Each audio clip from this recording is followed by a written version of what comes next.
Bun găsit, dragii mei segetători! Bun găsit la citirea bonus pentru luna februarie.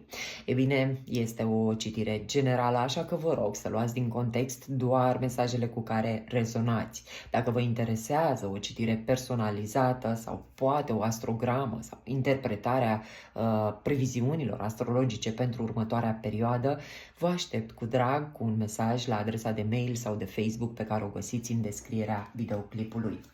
Haideți să vedem împreună care sunt mesajele suplimentare pentru voi în următoarea perioadă. La voi, următoarea perioadă vine cu mai multă ambiție, cu un vis, cu, să spunem, o mai mare energie pe care voi o aveți de depus pentru a vă urma visul sau visurile pe care voi le aveți. Cu siguranță, fiecare avem o destinație, fiecare ne dorim ceva, poate legat de relații, de carieră, de un obiectiv anume în această viață. E bine, următoarea perioadă vine cu oportunități care te vor ambiționa să-ți urmezi acest vis, această destinație, să nu te lași. Aș spune eu că sunt situații care te îndeamnă să nu renunți. Ei bine, tot această perioadă pentru tine vine și ca o perioadă de vindecare. Poate unii dintre voi ați avut, să spunem, un trecut mai trist, poate mai dureros, poate aveți nevoie, să spunem, de o perioadă dintre asta de vindecare.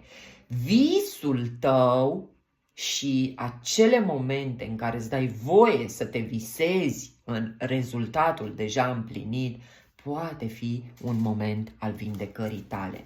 Aș spune eu că următoarea perioadă vine cu niște circumstanțe care te vor face să crezi că visul tău poate deveni realitate. Veți primi foarte multe mesaje în următoarea perioadă, mesaje de la îngeri, de la ghizii tăi spirituali. Poate fi o perioadă în care îmbrățișezi cumva aceste mesaje ce vin, care cumva te îndeamnă să nu renunți la visul tău. Ei bine, tot următoarea perioadă din oracolul frunzelor de ceai, avem anunțul că urmează un succes în viața ta. Tot pentru această perioadă mai vedem câștigarea unei poziții de autoritate. Îți recâștigi tronul, îți recâștigi poziția, valoarea în fața celorlalți.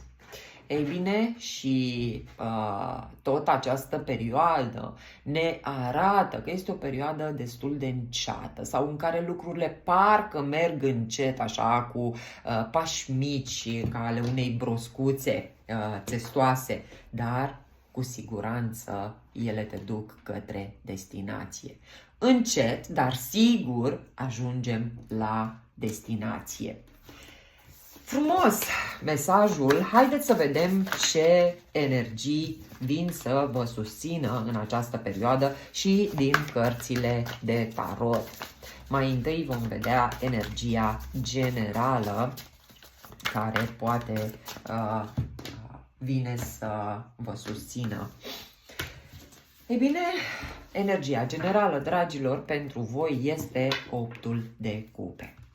Se pare că la voi e nevoie aici de o schimbare, de o mișcare. E aici, clar, o perioadă în care poate lucrurile în viața ta au stagnat, în care nu prea ai văzut cumva beneficii, ți s-a părut totul, să spunem așa, într-o perioadă sau, să spunem, într-o lumină în care nu prea vedeai, să spunem, că înaintezi spre ceea ce tu îți dorești. Dar această perioadă te va ajuta să înțelegi că schimbarea începe cu tine.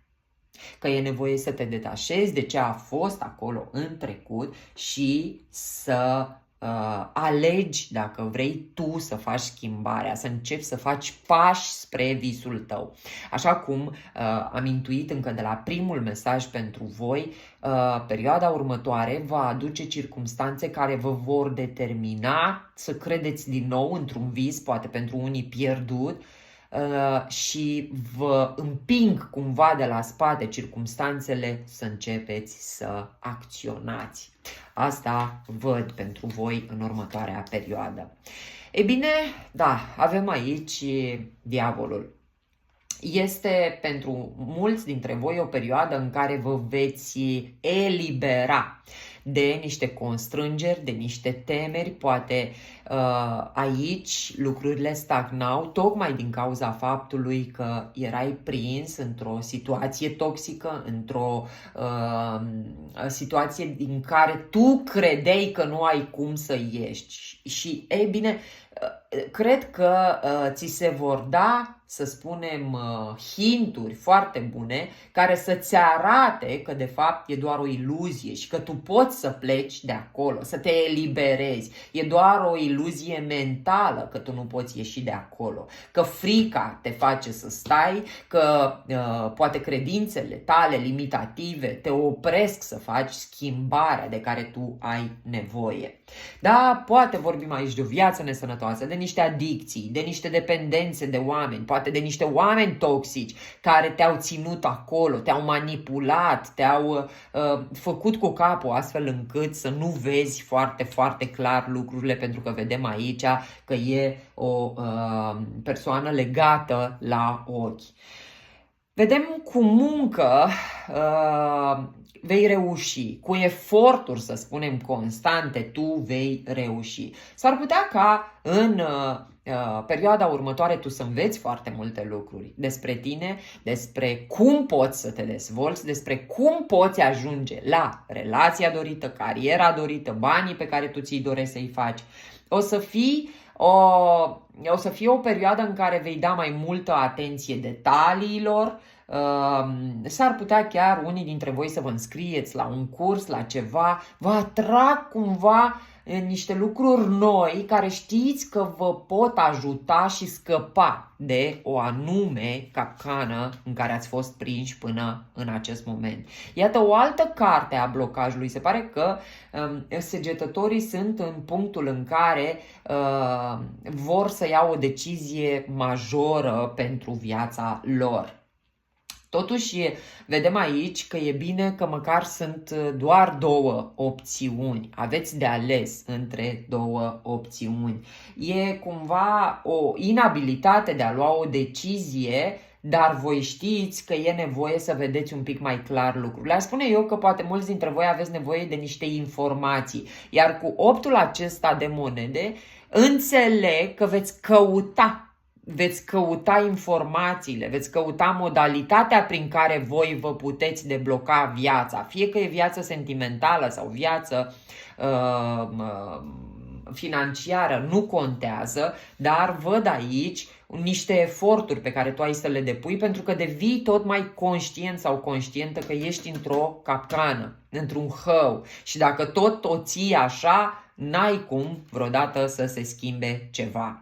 Și iată și turnul, dragilor, este posibil ca pentru aceia dintre voi care nu aveți capacitatea să ieșiți singuri, să vă eliberați din acest ego, din aceste frici, din poate capcana în care ați stat și stați poate chiar în acest moment, să știți că turnul ne arată intervenția divină.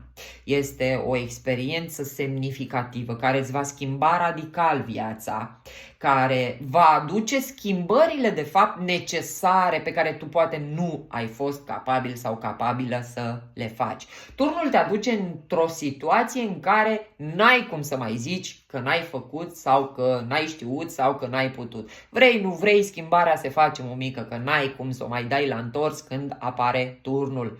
Sunt genul acela de evenimente care ascund beneficii majore în spate. Acele gen de evenimente evenimente la care poate în timp ai să te întorci și o să zici: Doamne, bine că s-a întâmplat așa, bine că m-a dat afară de la muncă, că altfel n-ajungeam să am jobul ăsta acum, sau bine că m-am despărțit de Xulescu, că n-ajungeam să întâlnesc persoana iubitoare, drăguță, cu care o să fiu peste nu știu cât timp, da? Pentru că noi trăim în toxicitate fără să ne dăm seama dacă e de fapt acolo un cerc vicios în care ne învârtim.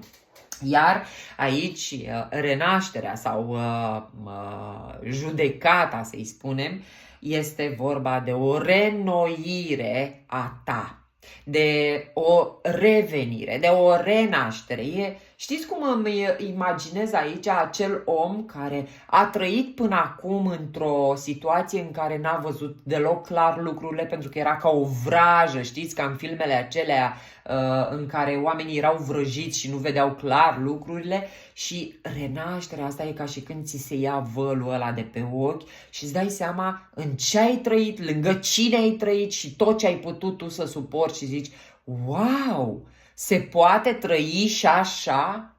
Se poate ca lucrurile să stea și în felul acesta?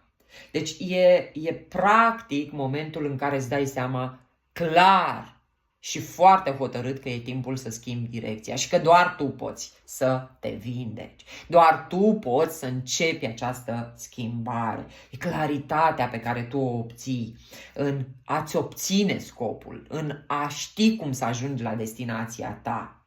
Este practic momentul în care știi și cu mintea și cu inima că e nevoie de această schimbare și nimic nu te mai poate întoarce înapoi. Gata, te-ai eliberat de tot acel trecut. Dar poate aveai nevoie să te scuture un pic, Doamne, Doamne, ca să vezi lucrurile clar.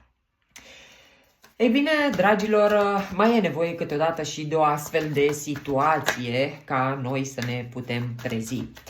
Da, haideți să vedem și un sfat la final de citire pentru voi, săgetătorii.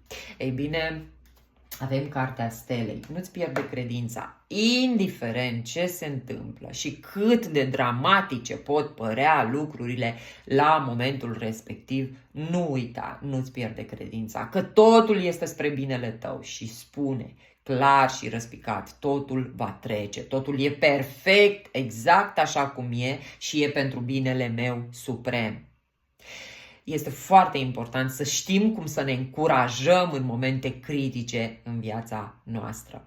Eu vă pup, dragilor, și vă urez o perioadă minunată și luați ca atare orice eveniment din viața, pentru că el aduce schimbarea care întotdeauna e benefică. Vă pup! O lună minunată!